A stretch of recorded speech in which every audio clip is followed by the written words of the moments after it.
I'm Dr. Alonzo Plough. I'm Chief Science Officer and Vice President at the Robert Wood Johnson Foundation.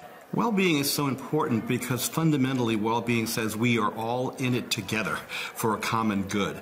And it's a connecting framing. At its best, the well-being framework says that we're not all going to have optimal well-being unless we all have optimal well-being. So I think we like that construct as a foundation focus on equity in health outcomes in a country that can often be divided by inequity. The well-being framework worked for us as a way of trying to bring people together around a collective sense of happiness, well-being, and actual solidarity around big issues. All of us in the United States are learners around the well-being, both metrics and the construct and movement. So our foundation, I had put in our broad framing of what we do, culture of health and well-being, long before we had rigorously begun to look at what does that really mean, just with a glimmer of what we knew from what was happening over here. So in 2018, we had a conference that we held at the Rockefeller Center in Bellagio, essentially doing what philanthropy can do. I was in government a long time, I couldn't do this, but in a philanthropy, I could invite the world's best thinkers to come to Bellagio and help us understand and get up to speed on the power of this construct. And that 2018 conference, which turned into a 2019 Oxford University Press book, was a catalyst for us and a lot of folks in the United States that had not been privy to that thinking. And so it really helped us understand how to operationalize our work a lot better. It's more than a metric issue. So I think it's more around measures that are meaningful for change, so that it's really getting from the more academic side of the proper metric to what is the way to develop the indicators that tell us that we're on the road to achieving that goal. A major key insight is why I talk more about indicators than metrics. What are the meaningful indicators that can engage a broad range of people to understand the importance of well-being and the sort of collective underpinning of what the well-being movement would mean.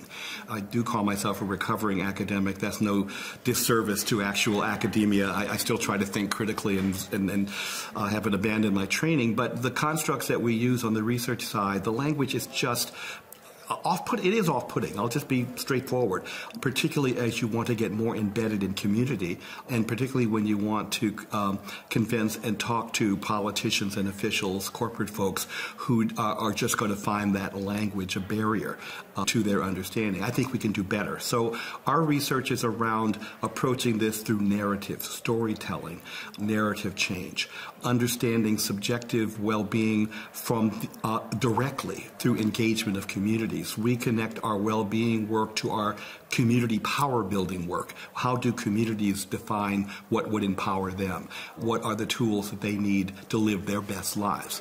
That has been, I think, the newest wrinkle of the work that we're doing. And we believe you can bring an analytic and classic research frame to understanding the role of narrative in change.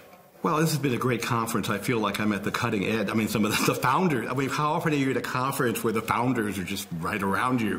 So this has been really wonderful to hear their articulation of all of this. I was particularly interested in the new frontier is not more dashboards. I don't think the new frontier is a single metric, but it's something that is a little easier to understand than a dashboard. So what is the next stage? What is the next stage of recognizing that we're really talking about some very basic human feelings and recognizing that if those feelings are consistently and chronically troubling and negative, you use the term over here misery. We don't use it as much, but we need to do something about that for the well-being of a society. I think that's a good cutting-edge approach. How can we capture that better, and what would be the new generation of indicators that are a little more, I would say, transdisciplinary than their economic origins, and it should be given the evolution of the science side. It has been a science-driven field. Again, I have not abandoned my training as an epidemiologist. I believe in that. But the challenge is to go beyond, not to abandon, but to go beyond. And as all of us recognize the data is to lead to action and policy change, deep engagement across sectors. The challenge is, okay, how do we make that movement? How do we change the language? What is the next generation of indicators? I think it's clear from this conference and our own work and my research, and Gus said this too, a lot of this is going to happen at the local community level, because that's when it becomes even more salient, right? You understand what is getting in the way of well-being in localities. It becomes quite abstract at a national level, certainly in the States where we're barely bound together, across vast geography and great differences. The hope is in doing this at a local and community level and co-ownership of whatever meaningful metrics derive from that. So that's what I think would be the challenge going forward. The World Wellbeing Movement is important to me and to us because it is evidence-based. We're evidence-based. I'm the chief science officer of a foundation. I have to be evidence-based. It's evidence to action. I like the fact that the movement incorporates leaders across sectors. Corporate involvement in this movement is absolutely critical. I found in my work that corporate and business sides are easier to talk to about the saliency of well-being sometimes than the politicians. I'm impressed by the kind of coalition that the movement has brought together.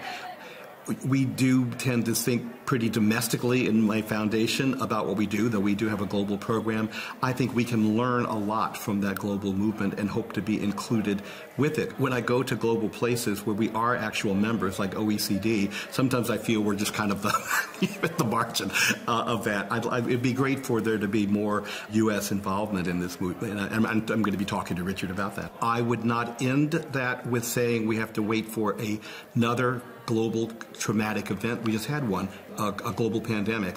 I think that there should be lower threshold ways to have us recognize what we need to do to deal with those downsides that Andrew presented.